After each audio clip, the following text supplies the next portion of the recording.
kemampuan berpikir kritis siswa. Menurut artikel Rusman at stip.pemalang.ac.id, siswa cenderung terlalu bergantung pada AI untuk menyelesaikan tugas, sehingga mereka kurang dilatih untuk mencari solusi sendiri. AI memberikan jawaban yang instan, yang dapat menghambat proses berpikir kreatif dan analitis. Dan dengan penggunaan AI yang berlebihan dapat mengurangi kesempatan siswa untuk berinteraksi dengan orang lain dan mengembangkan keterampilan sosial seperti komunikasi, kolaborasi, dan pemecahan masalah dalam kelompok. Kita mengandalkannya, kita harus fokus pada dampak jangka panjang. Jika menggunakan AI terus-menerus dengan mengandalkannya, itu membuat seseorang tidak menggunakan nalarnya sendiri untuk berpikir kritis.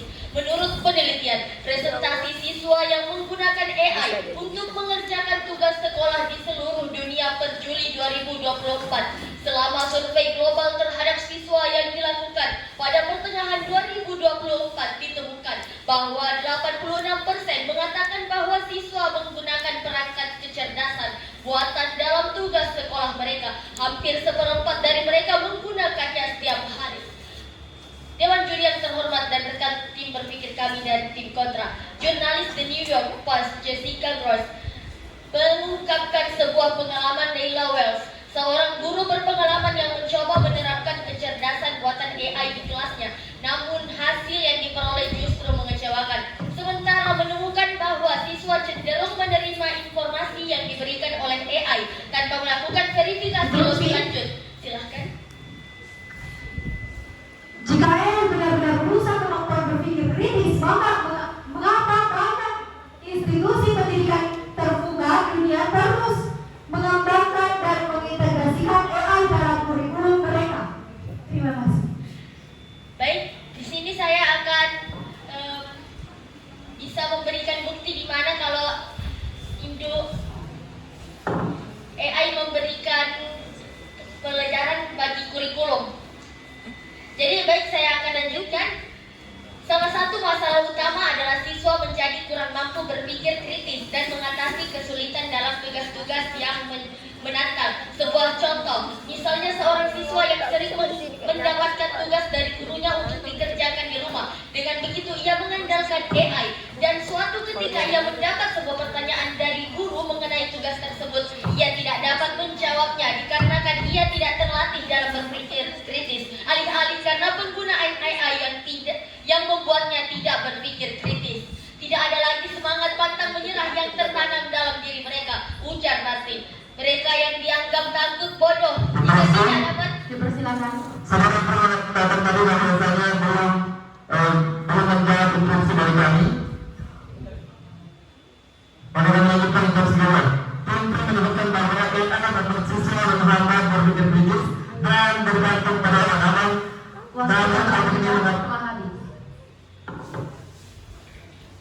Baik, Dewan Juri yang terhormat serta berpikir kami dari tim kontra. Ini seperti permainan Space Invaders, di mana Anda hanya punya beberapa detik untuk mendapatkan jawaban yang tepat. Jelas Hajes, di Australia beberapa sekolah telah melarang penggunaan ChatGPT di kelas karena kekhawatiran tentang plagiarisme dan dampaknya pada pembelajaran. Lagi-lagi kami tegaskan bahwa mosi kami Waktu yang diberikan telah habis. Kepada pembicara kedua dari tim kontra, Boleh dipersilakan. itu diganti? Baik, terima kasih kepada pembicara pertama yang telah menyampaikan argumen dasar kami. Di sini saya sebagai pembicara kedua dari tim kontra menyatakan bahwa kami sangat-sangat tidak setuju dengan mosi kita pada hari ini, yaitu penggunaan AI dalam dunia pendidikan mengurangi kemampuan berpikir siswa. Dalam dunia pendidikan, mendukung pengembangan generasi yang lebih cerdas untuk menghadapi tantangan di global, memerlukan AI, saudaraku. Karena kita sudah berada di era globalisasi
mengurangi kemampuan berpikir kritis siswa. Kami Waktu yang mengatakan diberikan telah habis. Tadi waktu Anda menjawab interupsi kami, Anda memberikan sebuah data yang di Amerika. Itu mengatakan bahwa penggunaan AI telah dilarang. Sama saja rekanku dari tim Pro sudah menyetujui hal tersebut. baik. Tapi sebenarnya itu belum sampai di argumentasi kami yang terakhir. Jadi Anda tidak mendengarkan secara menyeluruh karena tidak sempat waktu. Jadi Anda hanya mendengarkan sepotong dari Waktu yang diberikan telah habis. Itulah pentingnya manajemen waktu. Rekanku dari tim Pro, kita harus dapat memilah argumen yang bisa kita sampaikan agar bisa sampai ke dalam pertanyaan lawan. Baik, saya akan lanjutkan argumentasi kami. Menurut Dr. Anindito Aditomo, Kepala Badan Standar Kurikulum Asesmen Pendidikan, menyatakan bahwa teknologi seperti AI tidak dapat menggantikan proses pembelajaran berbasis interaksi manusia. Tetapi, hal yang harus kita tekankan di sini, tetapi dapat seperti memperkaya ilmu pengetahuan. Seperti yang saya katakan tadi, jika kita terus stuck di tempat kita, maka kita tidak akan berkembang. Wahai rekanku tim Pro, di sini program Indonesia Digital Learning juga diluncurkan oleh Kemendikbudristek menggunakan teknologi AI untuk membantu guru dan siswa mengakses materi pembelajaran yang lebih interaktif. Terima kasih. Selanjutnya kita masuk ke sesi ketiga, yang dimana sesi ketiga disampaikan oleh pembicara ketiga. Hal yang disampaikan merupakan closing statement. Waktu yang diberikan maksimal 4 menit. Kepada pembicara ketiga dari tim Pro dipersilakan.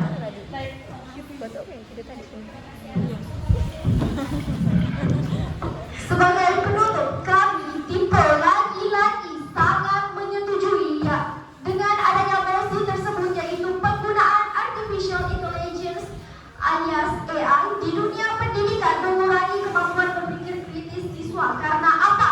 Karena meskipun teknologi kecerdasan buatan AI membawa banyak manfaat di dunia pendidikan, ada tantangan yang harus kita hadapi di dunia pendidikan, terutama terkait dengan pengembangan kemampuan berpikir kritis siswa. AI memang dapat mempercepat proses pembelajaran dan memberikan solusi praktis, namun apabila siswa terlalu bergantung pada teknologi ini, mereka mungkin akan kehilangan kesempatan untuk melatih keterampilan berpikir kritis mereka sendiri.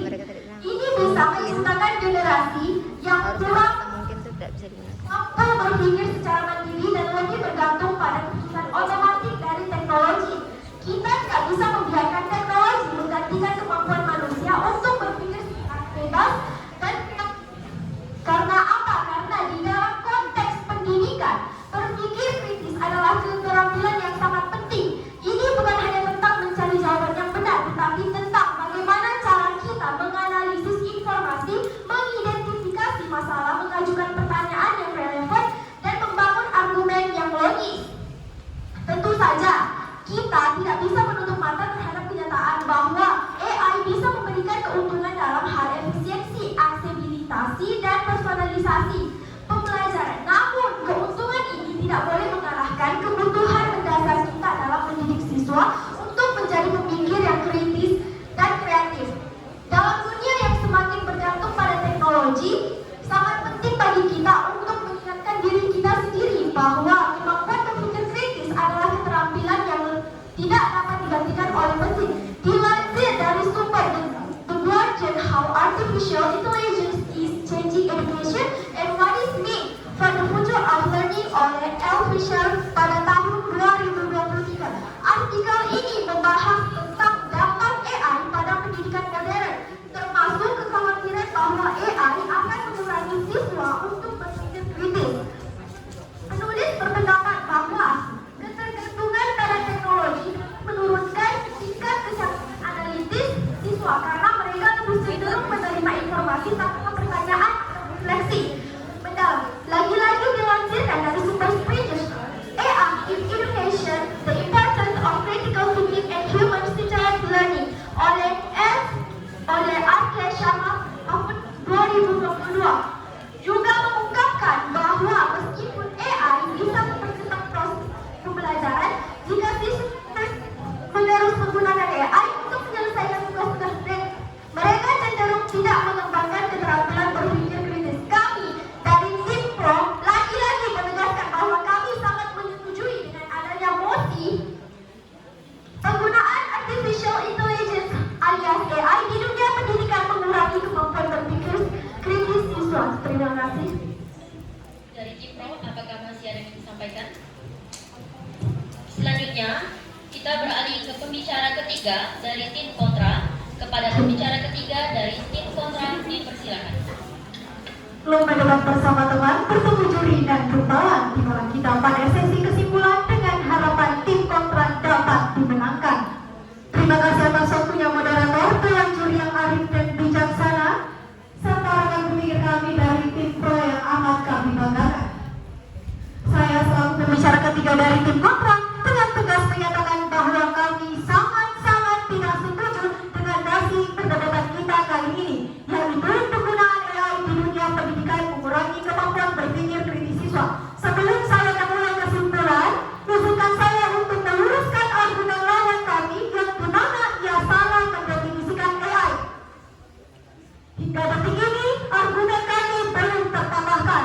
Tim kontra menyatakan bahwa AI menghambat kemampuan berpikir kritis karena siswa cenderung mengandalkan AI untuk jawaban instan. Kami berpendapat bahwa AI bukanlah penggantung proses berpikir kritis, melainkan alat pendukung yang dapat digunakan dengan bijak untuk memperkaya pembelajaran. Bukti nyatanya, menurut penelitian dari Stanford University 2022, menggunakan AI yang terintegrasi dengan baik dalam pendidikan justru meningkatkan kemampuan berpikir kritis siswa. AI dapat memberikan umpan balik yang cepat dan membentuk siswa memahami konsep yang kompleks dengan cara yang lebih efektif. Tuan juri, pada kesempatan ini saya akan merangkum dan meringkas argumen-argumen yang telah disampaikan oleh rekan-rekan saya. Pertama, seperti yang telah dijelaskan oleh pembicara pertama kami, AI bukanlah pengganti berpikir kritis, melainkan alat yang memperkaya proses pembelajaran. AI menyediakan informasi luas, tetap membutuhkan analisis dan evaluasi dari siswa yang justru membuat berpikir kritis mereka.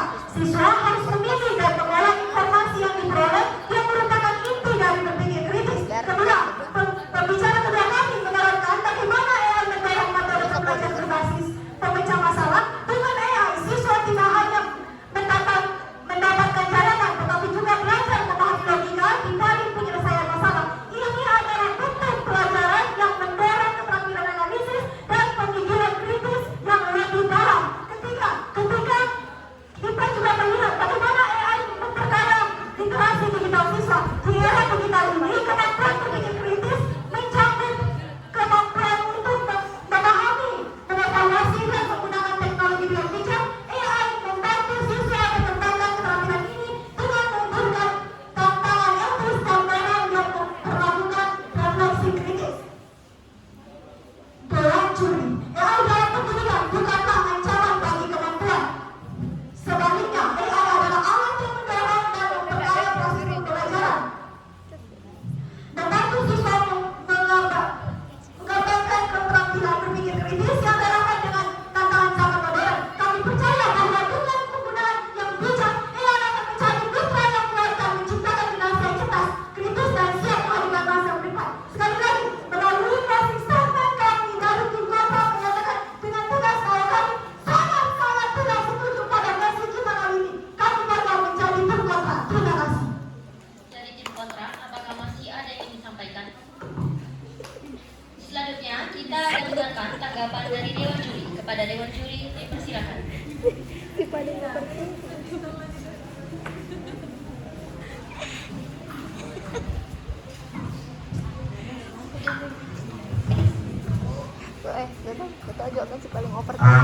Mungkin pendapat dulu untuk dua tim yang ada di depan.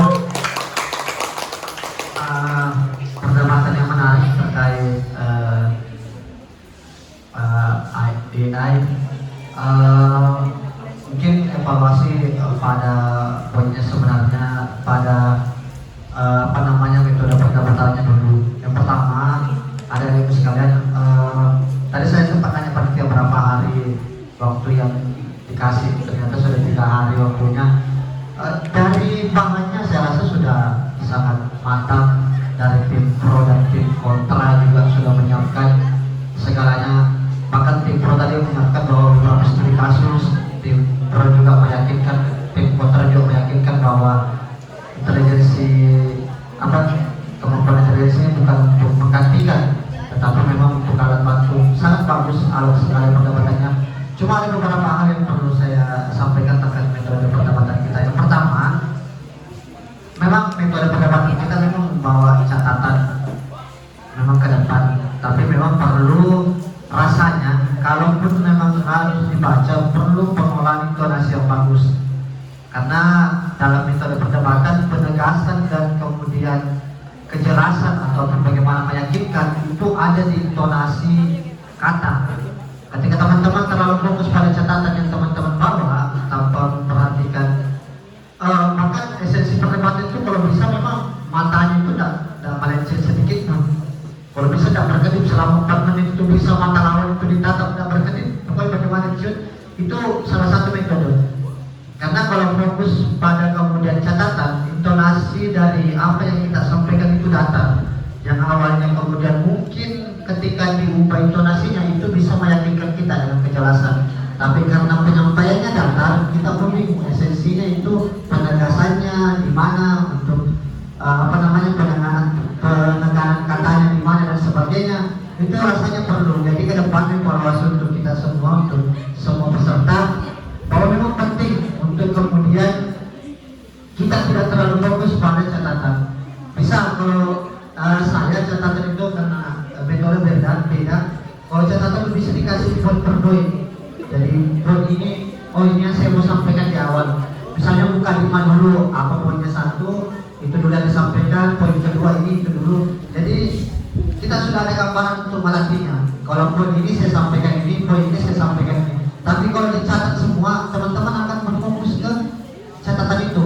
Atau ada metode lain. Kalau misalnya mau lihat, bisa mungkin sedikit mungkin catatan itu agak sedikit di depan. Jangan sampai maksudnya di depan supaya kayak kita seolah-olah bisa ngintip juga ke depan untuk tetap melihat lawan bicara kita, tetap melihat lawan juri, tapi catatan itu tetap ada.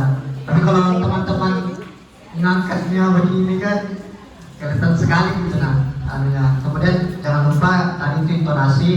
Yang pertama, jangan fokus ke apa yang dibawa, jangan sangat bagus ya kan kalau semua catatan itu dibaca.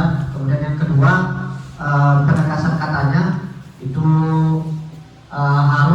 harus ditekan ke lawan bicara, ketekan kalau di dewan hakim juga. Karena kalau datar kita bukan berdebat jadinya itu menjelaskan, maksudnya kita cuma membaca untuk didengarkan. Mungkin itu evaluasi untuk ke babak selanjutnya, karena ini peserta terakhir untuk babak penyisian. Mungkin ditambahkan ke teman yang lain.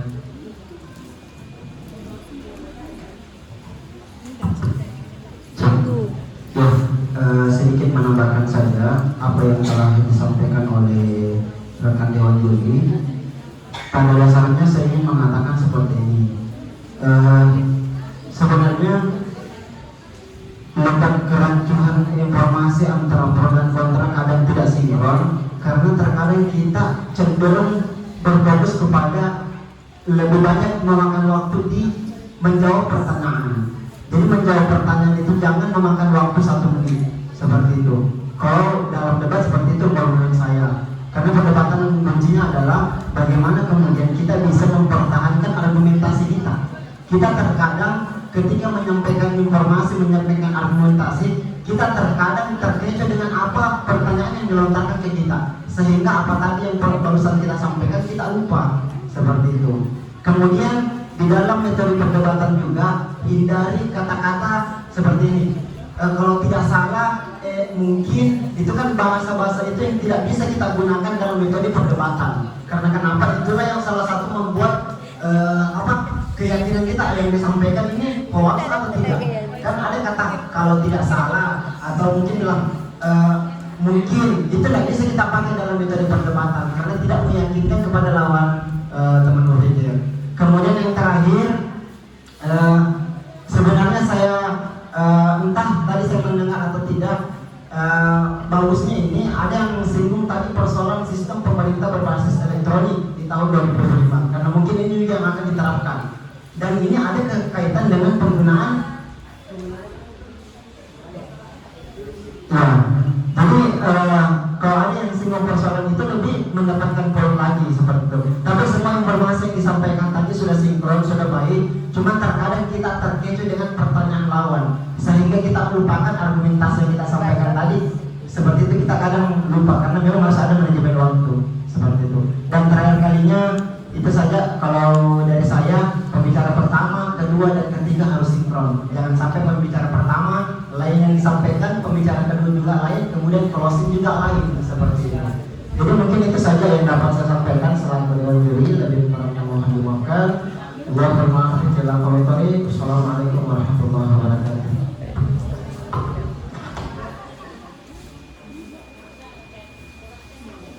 Ya, itulah tadi penampilan dari tim MB2 selaku tim pro dan juga tim Semansa Baper sebagai tim kontra. Beri tepuk tangan yang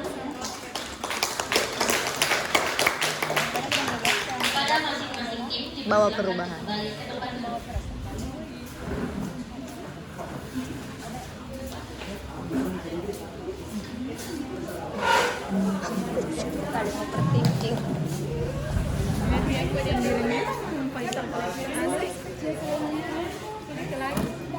Dia